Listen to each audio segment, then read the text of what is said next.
Good afternoon, everyone. So sorry for the wait. We're having a few technical difficulties.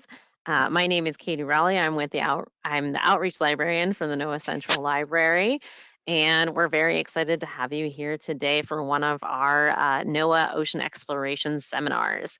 So first up, a few logistics about the seminar. So we're going to record this, and if you have to step away or you want to share with a colleague, that'll be recorded and up on the library's YouTube channel after the fact. Also, since you are an attendee, you can't verbally ask any questions, but you can submit questions through the question panel. There's no chat either, but if you do have a comment that you would like put in the chat for everyone to read, you can always put that in the question panel and just make a note that this should be shared with everyone, and I'll make sure that is shared with everyone. Also, since we are recording any of your questions that you ask and any comments that you have, that's going to be recorded as well. So if we do miss your question or need to follow up with you, we will have that information. So just a warning that it will be recorded. Also, if you have any technical difficulties like we're having, as in you can't see the screen or you can't hear us, try logging off and logging back in. That usually solves most issues.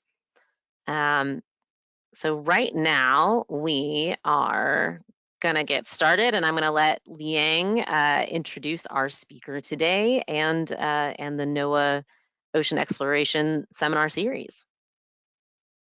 Yeah, thank you very much, Katie. And sorry again, everyone, about the delay. We are fixing it. So yeah, welcome everyone to the NOAA Science Seminar Series. To the seminar, My Retaining Inductive Pressure During Sampling Change Our View of Deep Ocean Life. So this NOAA Science Seminar is co-hosted by NOAA Ocean Exploration and NOAA Central Library. My name, as Katie has introduced, is Liang. I am a Cornell's Marine Policy Fellow working in the Science and Technology and Outreach and Education divisions of NOAA Ocean Exploration. It is my pleasure to introduce you to our seminar speaker, Dr. Douglas Bartlett from Scripps Institution of Oceanography, University of California. Dr. Bartlett is a marine microbiologist who has worked in deep sea science for around 35 years. A major focus of his work has been the characterization of genes and processes important for sensing and adapting to high pressure. His group has also isolated novel hadal extremophiles and examined the diversity and activity of microbes at hadal depths in seawater, sediments, and from animals, including across ocean trenches extending to 10,900 meters deep. Some insights from his work have been derived from whole genome and single-cell genome studies. Dr. Bartlett's project was supported through our Ocean Exploration Fiscal Year 2017 funding opportunity. Thank you very much, Dr. Bartlett, for your precious time to share with us your exciting work. The floor is yours. Thank you, Liang. Thanks for this invitation. It's great to be here. I wish I could see you all, but thank you for joining and thanks for your patience. So thanks to NOAA OER funding, we were able to ask the question that is the title of this presentation, and that is, might retaining in situ pressure during sampling change our view of deep life? And at the outset, I want to acknowledge, next slide, please, or next click. There we go, thank you. I want to acknowledge the people responsible for the work I'm going to tell you about, and this is mostly Alvaro Plaminsky, a wonderful Chilean scientist who has done all of the analyses, or essentially all of the analyses that I'm describing. Logan Peoples was a phenomenal graduate student in the lab, and he wasn't supported by this award, but he obtained samples during some cruises that have helped with this project. So Logan also contributed greatly. Okay, next slide. All right, so what I'm going to go through in the next 45 minutes or so, 40 minutes, the problem that we're trying to address, the aim of the study. There's some key methods that I want to make sure we're all on the same page about. And so one has to do with doing pressure retaining seawater sampling, and the other involves something called BONCAT, and that's a shortened form of a description of an amino of a fluorescent tagging method for active microbes that are engaged in protein synthesis. I guess that's maybe the easiest way to say it. So we're trying to collect microbes without decompression, with minimal temperature change, and we want to see who's active, and the method that we're using has this description BONCAT. And then I want to tell you how we use our sampling in deep sea environments, going from bathypelagic to hadal depths, so the deeper parts of the water column in the ocean, to look at microbial community numbers and overall activities, the identity of these microbes that we're collecting, the identification of the active members of those communities, and where we want to go in our next steps. Okay, next. All right, so we're going deep, and going deep presents a lot of challenges. It's just so much more complicated when you're trying to work out the engineering to sample at great depths. And so this schematic is just showing, you see light only goes down so far through the water column, a few hundred meters, and the realm we're talking about today is dark. So it's a dark environment. You see on the left hand the temperature profile outside of seeps and vents. Deep ocean environments are cold. When we get into hadal trenches, even taking into account adiabatic effects, the temperature is still just a couple degrees centigrade. The hadal environments are characterized by a large influence of Antarctic bottom water as well. So cold, deep water that has its origin in one of the poles, anyways. Oftentimes, in the case of the deepest trenches, it's Antarctic bottom water. And there are microbes that are being introduced into this environment, either particle associated or in other ways being introduced from shallower water into the deep ocean, or that are those microbes that have evolved to survive these pressures and temperatures and organic characteristics that typify really deep abyssal or hadal environments. And you can see on the left-hand column there in terms of depth, we can go down as deep as almost 11,000 meters. When we're talking about hadal trenches, this is a small fraction of the volume of the ocean, but it's the deepest 43% or so of the ocean. So in terms of thinking about really extreme environments and what pressure might do to life, it's useful. Next, please. So yeah, pressure is a very important parameter. We're talking about a difference in surface waters and at extreme depths of 1,000-fold. And so this is where the complications of engineering are really important when we're trying to interrogate life at great depth. Because in general, virtually all of the scientific community that samples in the deep sea doesn't do anything to retain pressure, and sometimes as well, temperature is not carefully maintained, and both of those parameters are likely to be really important, and that's what we wanted to evaluate in this study. Okay, next. All right, so we know that life in the deep ocean includes those organisms that have evolved to be adapted to high pressure. Much of this is thanks to Art Yoyanos and his pioneering work from decades ago. In '79, he isolated the first piezophile, the first high pressure preferring microbial species, and a few years later, he isolated from deeper ocean environments microbes that could only grow at high pressure. So we know they're out there. Over the decades, a variety of different genera of bacteria have been isolated from cold, deep ocean environments that grow best at, or have to grow at high pressure. Next. So yeah, from cold, deep ocean waters collected without any thought to decompression effects, it's still been possible to collect extreme piezophiles.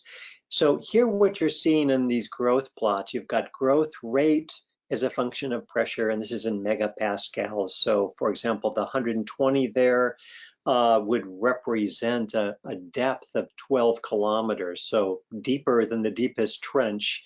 And we've got various species of deep ocean microbes, cold, deep ocean bacteria, and at the current time, the champion is still Colwellia marinemania, named after a college group at Guam, on the island of Guam. I'm sorry, a high school group on the island of Guam. So this microbe grows best at 6 degrees and 120 megapascal, and would grow to something beyond 140 megapascals of pressure. Okay, so we know extreme piezophiles exist. Next. So there's two complications when it comes to trying to understand deep ocean life. Here's the first complication, and that is there's a lot of mixing that goes on. And so this is an image on the left that comes from Christian Tamburini at the University of Marseille, and it's just highlighting the various ways shallow water microbes may be introduced into the deep ocean. And this is a huge complication. We don't know how much of an influence shallow water microbes have that have been introduced into the deep sea on the activities of microbes that we follow in the deep sea. And this, of course, could vary based on a variety of physical conditions in the ocean, the degree of stratification, of course. So the influence of shallow water microbes on the community structure and the activities of microbes in the deep sea aren't known. On the right, I just show a breakdown of some single cell genomes that we characterized years ago from the Challenger Deep, just some sediment collected in the Challenger Deep, so 10,900 meters. And I just want you to see that in this shallow sediment, that green, all those samples that we looked at on the right that are in green, that is a group of cyanobacteria. So we were isolating photosynthetic microbes from sediments in the Challenger Deep at great depth.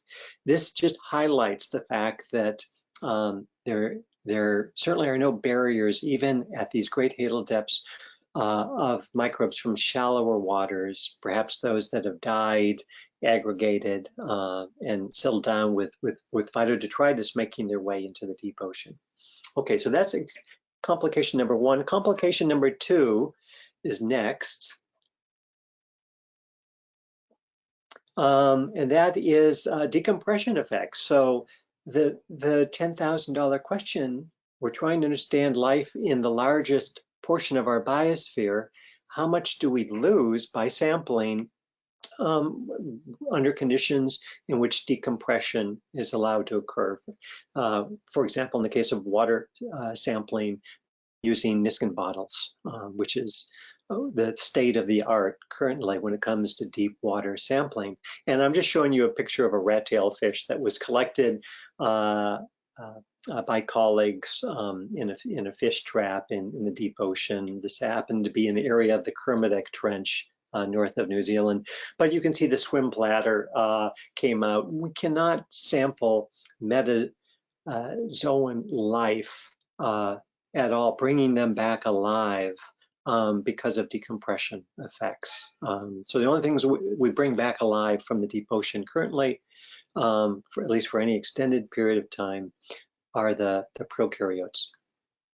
Okay, next slide.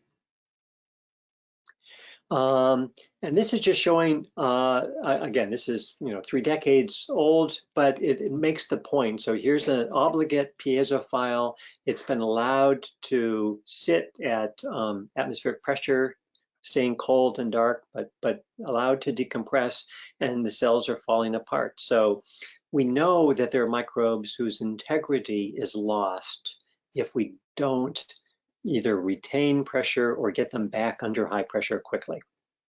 Okay, next. So folks have known about this issue for a while, and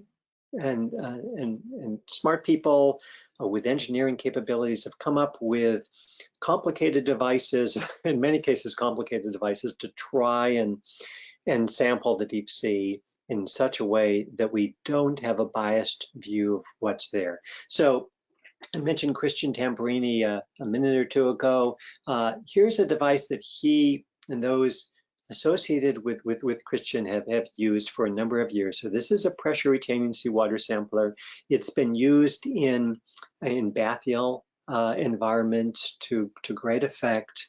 And I won't go through all the parts, but it's just, I just want to highlight the fact that it is possible to hook up something like this to a CTD rosette and collect samples with minimal decompression.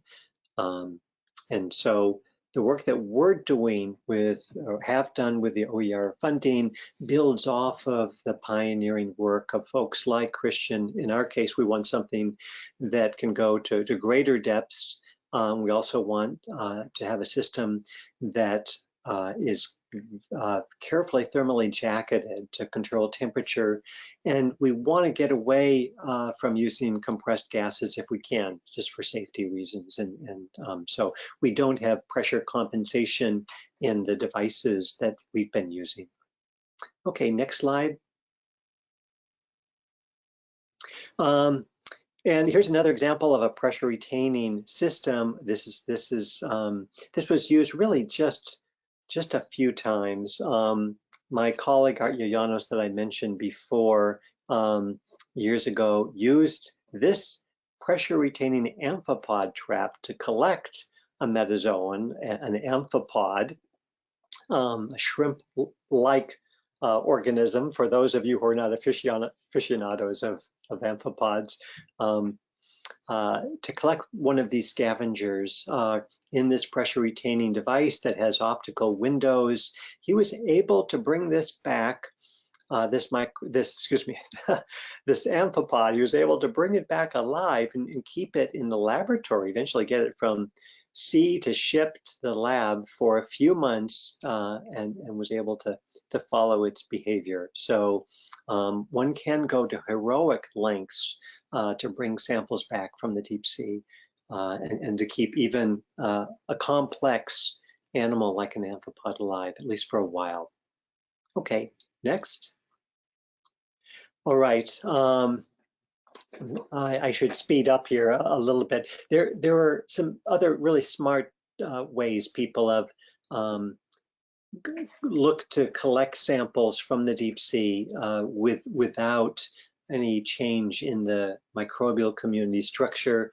And a few years ago, a group in China published this system here in which they're able to filter cells directly from the deep sea and extract nucleic acids before the samples are returned to the ship. So this is right on the seafloor, collecting seawater and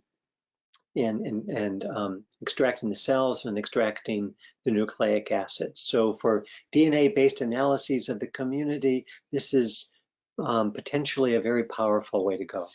Okay, next.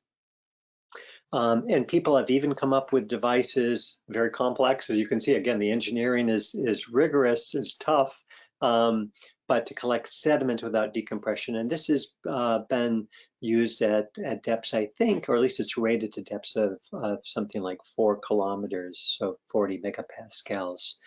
Okay, next. So I've mentioned more or less where the community, the community of deep sea microbiologists are at, those who have an interest in trying to retain the physical conditions that exist in the deep sea during sampling, or those who want to directly interrogate deep sea microbes, bringing the lab to the deep ocean to do manipulations. The last point I want to make before we get into our science is this is more than an esoteric issue for people interested in weird extremophilic microbes that are in the deep ocean. As I mentioned, the deep ocean represents the largest part, or certainly one of the largest parts of the biosphere. We can also talk about deep subsurface environments that would also be pressurized. But we're living in a period of time in which there is growing interest, and I'm sure many of you appreciate this, in thinking about decarbonization approaches. And when it comes to ocean decarbonization, it doesn't matter whether it's electrolysis, alkalization, macroalgal farming, iron fertilization. All of these processes involve the introduction of organic carbon into the deep ocean. And so knowing what's going to happen to that organic carbon that's introduced into the deep sea is of critical importance, and therefore the activity of the microbes in the deep ocean are going to be critically important for ocean decarbonization processes to be evaluated in the future. Okay, next. All right, so the aim of what we were doing is this. We wanted to ask this question: how does the abundance, activity, and diversity of deep sea microbial life change if samples are recovered with or without decompression and thermal insulation? Okay, next. Methods and instruments. Okay, next. Thank you very much for the opportunity to develop pressure retaining seawater samplers. This shows the schematic of our seawater samplers in the closed configuration on the left and the open configuration on the right. And this device was developed by Alexander Boczynski at Old Dominion University and then modified by a marine mechanician here at Scripps named Matthew Norenberg.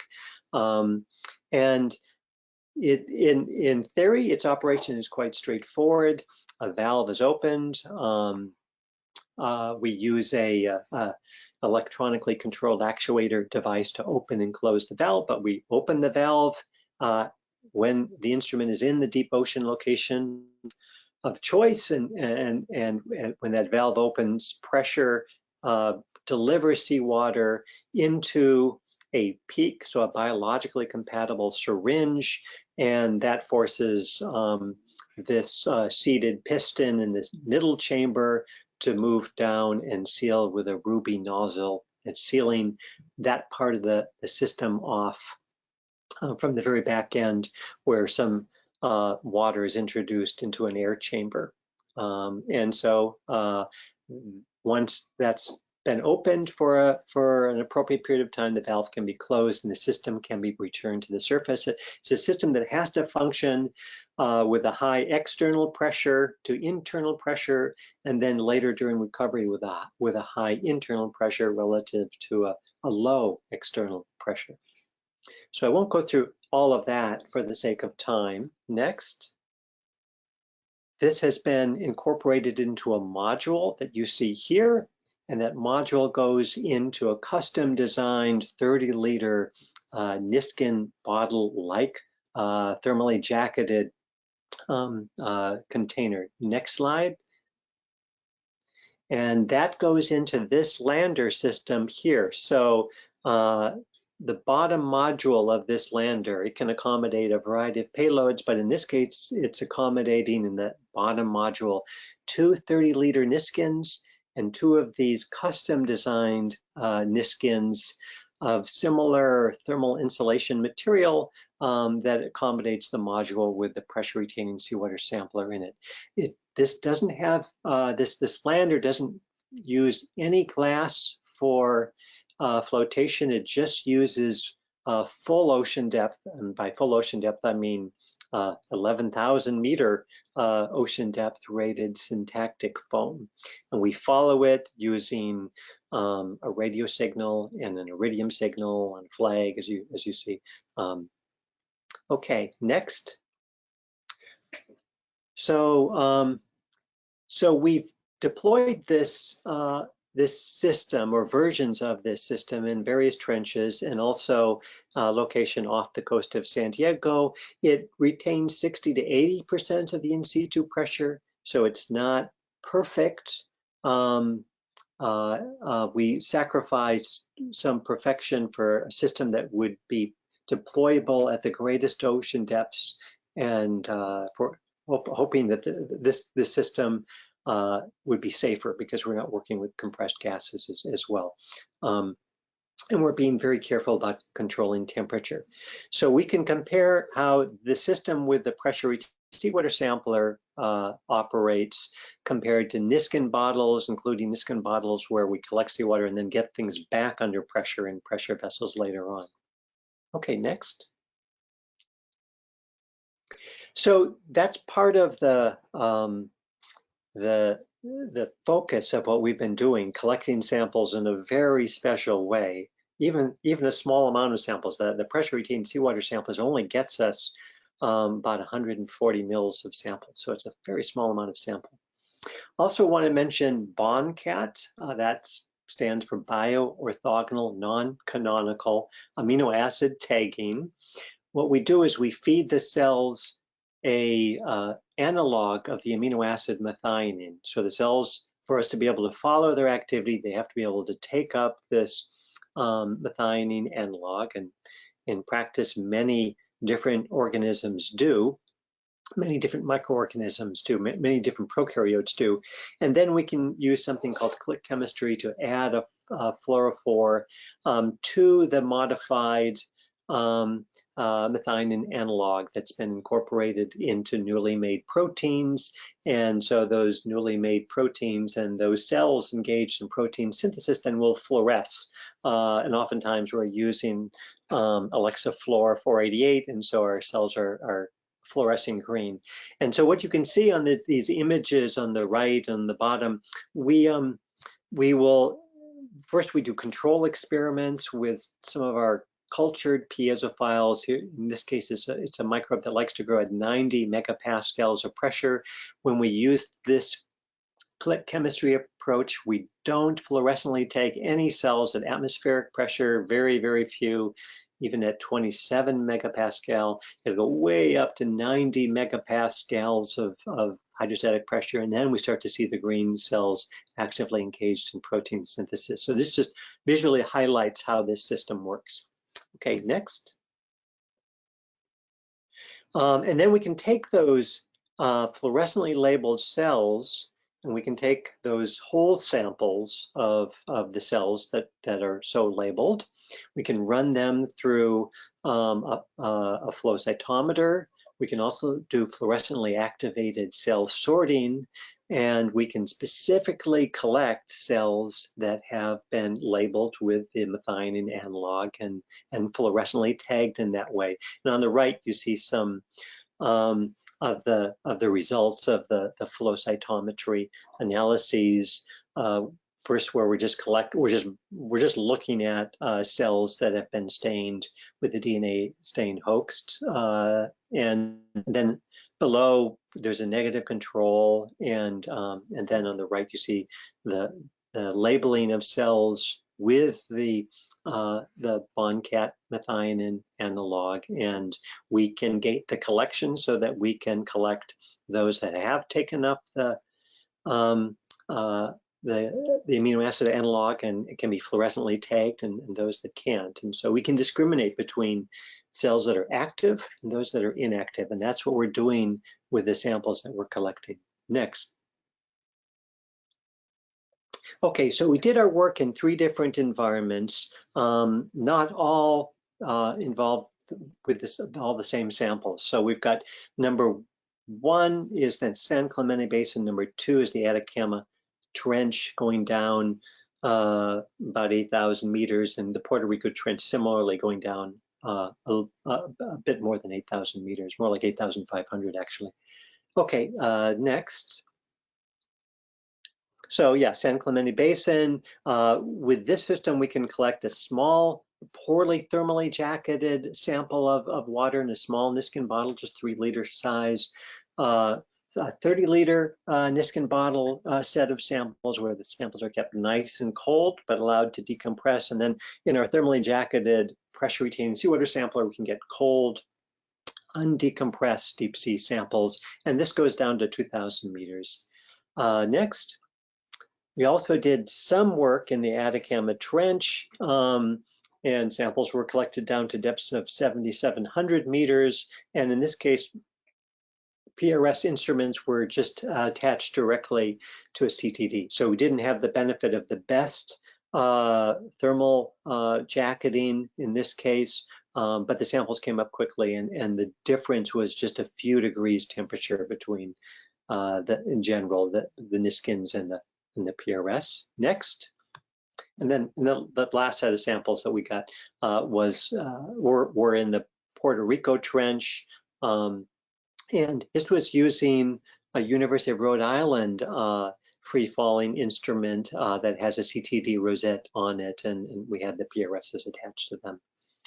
Okay, next slide.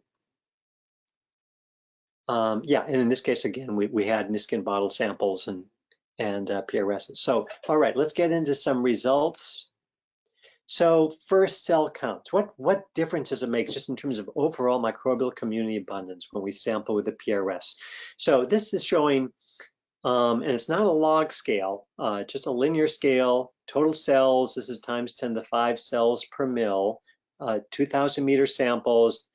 We have a negative control of the water that we use to clean out our pressure retaining seawater sampler. We've got the small Niskin bottle, we've got the large Niskin bottle, and then we have the PRS. And what you see is no statistically significant difference in cell counts, but you see a bit of a trend, right? You see that the PRS seem to give us a little bit more cells, 25% or something like that, right? Okay, next. Well, here's some more cell counts, and here we're including the Atacama Trench and the Puerto Rico Trench. So now we're extending down from bathyal to hadal depths, and we've got pairs. We've got the Niskin bottle on the left, and then the PRS on the right for various depths: 5,400 meters, 6,000 meters, 7,000 meters, another 7,000 meters, and then we've got a 7,700 meters. And then over in the Puerto Rico Trench, we've got relatively shallow, 2,500 meters, but then we've got these deep samples, both at about 8,300 meters. And you can see just looking that there's a trend here. The PRS is getting us higher cell counts. In some cases, it's maybe 2-fold greater numbers of cells. So it does. The data suggests that as we go deeper, there's even more value in using a pressure retaining seawater sampling system to collect more cells, and also something that's presumably also something that's thermally jacketed. So what's going on? Why would this be the case? It may be that some deep sea microbes, and this would be a hypothesis, some deep sea microbes are being lysed during recovery. So those microbes that are really adapted to high pressure, some groups of those microbes may be especially sensitive to decompression. Okay, next. We can also, because we bring these systems down and we label the cells in situ with the amino acid analog. So we can do those incubations on the seafloor, and then we can bring the system back up to the surface and do the processing and look at the proportion of the community that's active. And so with the San Clemente Basin samples on the left, we have incubations at atmospheric pressure. On the right, we have incubations that are at the in situ pressure of 20 megapascal. And so if we do our incubations at atmospheric pressure, the sample that has the greatest activity is the 30-liter Niskin. So the system that allows the best low temperature control, but allowed for decompression, has the highest activity at atmospheric pressure. But when we're looking at activity at the in situ pressure, even though this depth is not so great, we're just talking about 2 kilometers depth, the greatest activity is found in the PRS. So if you want to follow activity in situ, the PRS is doing a better job.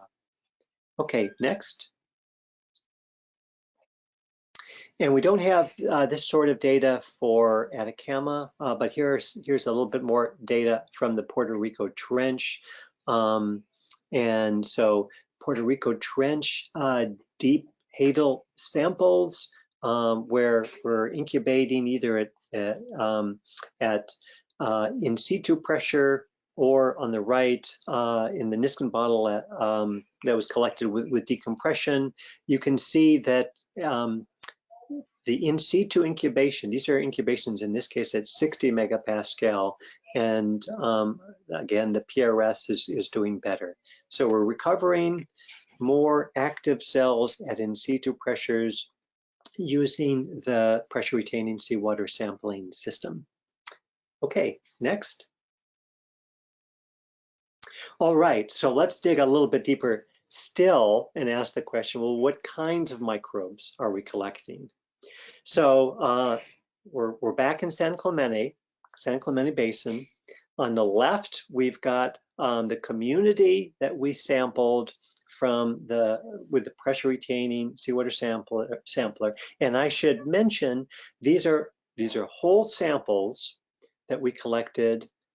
We then did multiple displacement amplification to amplify the DNA from those cells, and then we prepared metagenomes, assembled metagenomes from that DNA. And what we're doing in this case is we're using the Kaiju program, which is used for more sensitive taxonomic classification of high throughput sequencing reads, including those from metagenomes. And what happens is reads are translated into amino acid sequences, which are then searched in a database, in this case, the NCBI RefSeq database. So that's a little bit more methodology.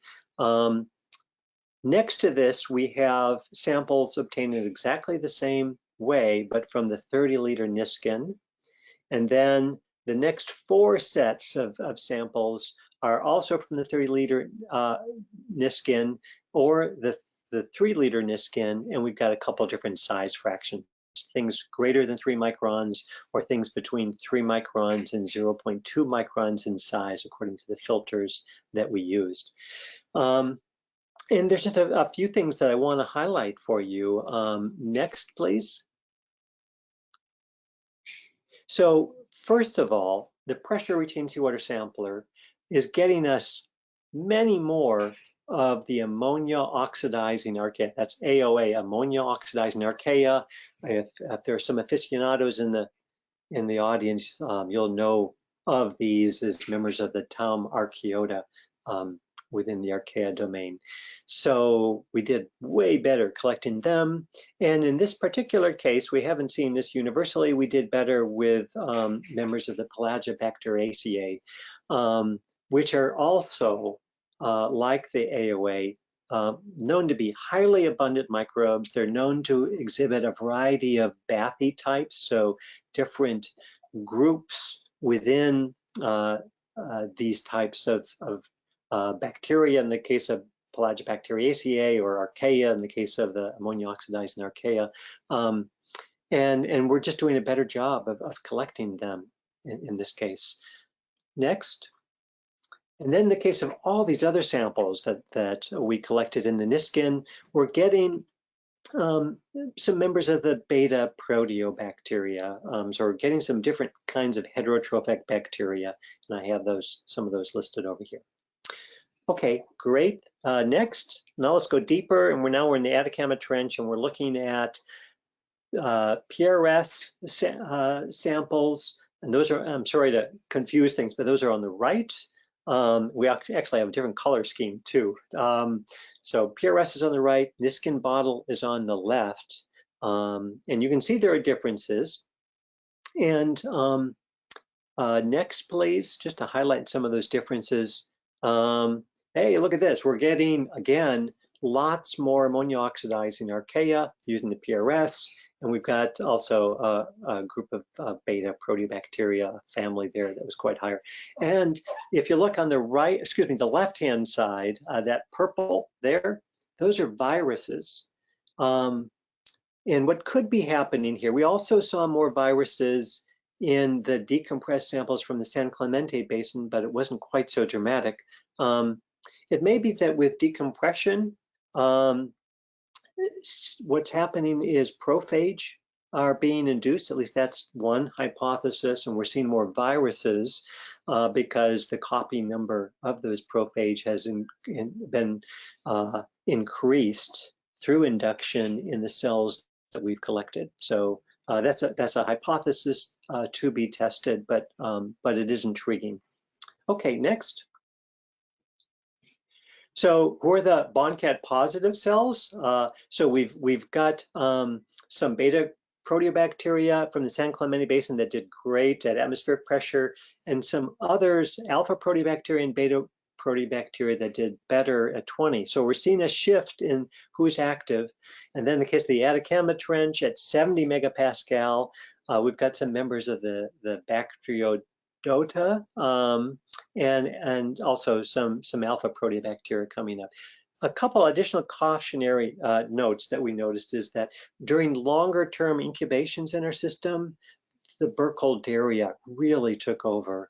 And then finally, I want to emphasize that when we're doing the BONCAT analyses, we never found the archaea. You know, it's possible that they would take up the amino acid, but during our incubations, we never saw them. And it may be that these microbes are also very sensitive to the manipulations that we would use for the BONCAT measurements, but they didn't come up. Okay, next. So we have all these mini metagenomes. And we've looked at them. We've used the Anvio visualization system to look at the assembled metagenomes. And in this case, sequence translations are being run against the NCBI, COG, and KEGG databases to come up with annotations, and those are grouped according to sequence similarity. And I should add that we've done these comparisons with mini metagenomes and Niskin filtered samples, and the results are the same. So what I'm showing you here are mini metagenome comparisons, but we also have Niskin metagenomes that were not derived from MDA amplified samples, and the results are qualitatively very similar. And what I mostly want you to see is that the gene clusters are quite distinct between the microbes we've collected in the PRS and those that we've collected in the Niskin bottles, both from the San Clemente Basin and then down below here in the case of the Atacama Trench. And also, among the different things that are shown here, we've got GC content. And you can see the GC content in the case of the Atacama Trench samples, and especially in the case of the San Clemente Basin samples, was quite distinct from the PRS to the Niskin. So we have information showing that we have some distinctive gene clusters within the PRS to be further examined. Okay, next. So that's the data that I wanted to share with you, but I just want to tell you where we're going. So we've got all these metagenomes. We want to generate metagenome assembled genomes, or MEGs. And so we're taking our samples that we've collected and sorted. Next. And we are preparing our mini metagenomes derived from total cells or BONCAT positive or negative cells. Those are being assembled next, and they will be then binned into MEGs, into metagenome assembled genomes, and we will do more detailed analysis of the kinds of metabolism that is inferred from those MEGs. And so that's what we're doing for the San Clemente Basin, for the Atacama Trench, and for the Puerto Rico Trench samples. Next. And we have lots of sequence data. It's gone through QC from the Puerto Rico Trench Hadal samples, and this is just describing some of those. And I think for the sake of time, I won't go through this in much detail, but just suffice it to say we've got various incubations in Situ and shipboard with samples from 6,000 meters and a couple sets of samples from about 8,200 meters. Next, and this just shows a listing of the various samples we have. Okay, next. All right, so I wanna wrap this up. So the summary is the pressure retaining seawater sampler has enabled the recovery of perhaps in some cases twice as many cells as standard practice, that being using Niskin bottles. That's intriguing. It begs the question, okay, what are we missing when we use just standard seawater sampling methods? Also, the pressure retaining seawater sampling system is a way to obtain greater activity among the microbes collected at in situ pressures. We were particularly struck by our ability to enhance the recovery of members of the Taum archaeota in the pressure retaining seawater sampler, and the fact that one thing that may be happening in Niskin bottles is that prophage present within the bacteria being collected, or the prokaryotes being collected, may be induced, and so we may be losing some microbes because of phage induction, and that's a hypothesis to be tested. Community structure and activity is greatly influenced by incubation times.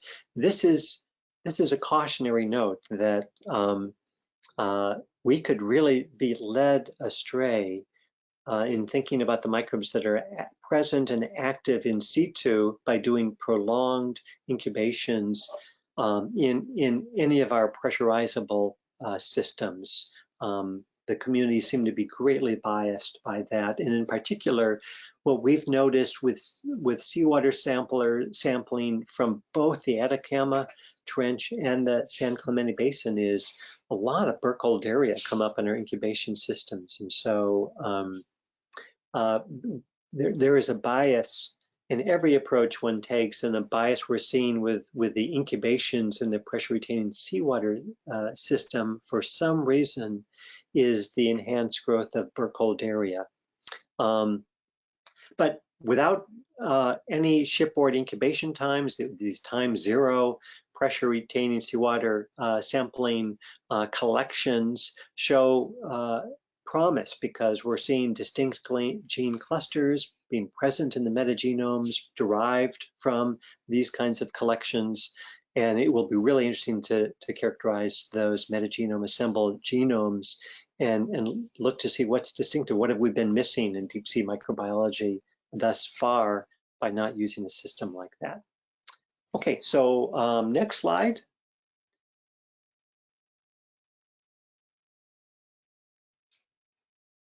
Next, there we go. Yeah, I just wanted to end with saying thank you. Thank you, NOAA. Thanks to those of you involved in the ocean exploration program. Also want to give a shout out to Alvaro Pleminski and Logan Peoples, and the folks that helped us with the sampling, both in San Clemente Basin, Atacama Trench, and the Puerto Rico Trench, and those are indicated on on the right. That's a partial thank you list for the many folks that helped us along the way. Okay, I will stop there. Thanks. Thanks so much, Dr. Bartlett. We do have 5 minutes left in the hour, so if someone does have a question, I don't have any yet, but if you are typing your question, I'll give you a moment to do that. Yes, just thank you, Dr. Bartlett. This was awesome. It is way out of my depth, no pun intended, but that is it's not in my realm of experience. What would you say was the most challenging aspect of this out of all the mentions of keep retaining pressure and whatnot? What do you think was the most difficult and challenging aspect? So using the pressure retaining seawater sampler is really tedious. It takes a lot of time. What we have to do is, when I say we, I mean Alvaro and Logan. What they have to do is, after every deployment and they collect their samples, they've got to rebuild that instrument. They have to take apart its 3 modules, clean it up, put it back together again in sterile distilled water and get it ready for the next deployment. And the bolts are a lot of work to come apart. So we thought about some different designs so it's easier to take apart and rebuild that instrument at sea. So scaling up has been really difficult for us. So that's, I think, the biggest issue we have. The lander itself, that big white box with all its modules, has been a great success. It works really well. When you have untethered autonomous instruments that you are putting into the deep ocean, the challenge, especially at great depth, can be getting them back. And this system is very robust. So the lander has been a pleasure. The pressure retaining seawater sampling system is complex to use. Great, thank you. Our first question from the audience is, were there any results about the temperature maintenance effects on the assemblages, given that not all the sites had robust temperature control? Yeah, oh, that's a great question. And it's complicated to answer that just because we're talking about different environments as well. So, if we had done a really controlled set of experiments where we allowed the temperature to vary, it would be really different. What I can tell you is that over the course of a lot of deep ocean sampling, we know, first of all, that some of these piezophilic microbes that we collect die at 11 degrees centigrade. So that's been kind of a cutoff for us. And when we do work in the southern hemisphere, it's been nice because it's closer to Antarctica, and the bottom water temperatures are colder, and so we get really nice cold samples of just a few degrees centigrade, and it makes it much better for looking at activity in those cases. So we have not really control sets of samples, but we have some experiments from work in that trench environment that temperature is hugely important. And so if there's a case where a lander comes up to the surface and we can't recover it very quickly and the temperature goes up, it can be a big problem. With regard to the specific question, though, you're right. It was good of you to notice that our ideal system is our lander system, but when we had cruises of opportunity and we couldn't use our lander system, we were using other people's systems. The temperature control was not as good, and we don't know if it's made a difference or to what extent it's made a difference. But I think it has. In many respects, we think that temperature is more important than pressure. Keeping cells really cold during recovery is really important. And again, that's not something that's typically well accommodated during a lot of deep sea cruises, and in some cases, if you're just doing molecular studies, I think people think it doesn't really matter, and maybe it doesn't, but we don't know. Again, those analyses would need to be done. Great, thank you so much, Dr. Bartlett. It is 1 o'clock, but I'm going to try and grab one more question. For the sequencing work, I'm curious about contamination, if any, from the DNA from lysed cells and how you separated that from the intact cells. Yeah, so that's also a really great question. You know, we oftentimes are specifically sorting the cells. So when we're doing the cell sorting, then we're separating cells, at least from most of the exogenous DNA. You know, there could be, you could always argue that, well, what about DNA that's stuck to the surfaces of some of the cells? And you know, so it's possible we're missing, we're not doing a good job of separating out all of the exogenous DNA that might exist there. So, you know, I think that's a good concern to have. But yeah, that's what we do. I mean, it's usually in the process of the cell sorting, we're hoping that we're getting rid of most of that exogenous DNA. We could treat with a DNase, I suppose, before we go through the cell lysis steps. We haven't done that yet, though. Great. Thanks so much, Dr. Bartlett. And thank you, everyone, for sticking around. We are over time, so we're going to end it here. And if we didn't get your question, I will make sure Dr. Bartlett gets that, and he will answer you offline via email. Thank you all. I hope you have a great, wonderful day. Thank you again, Dr. Bartlett. Thank you. My pleasure. Take care, everybody.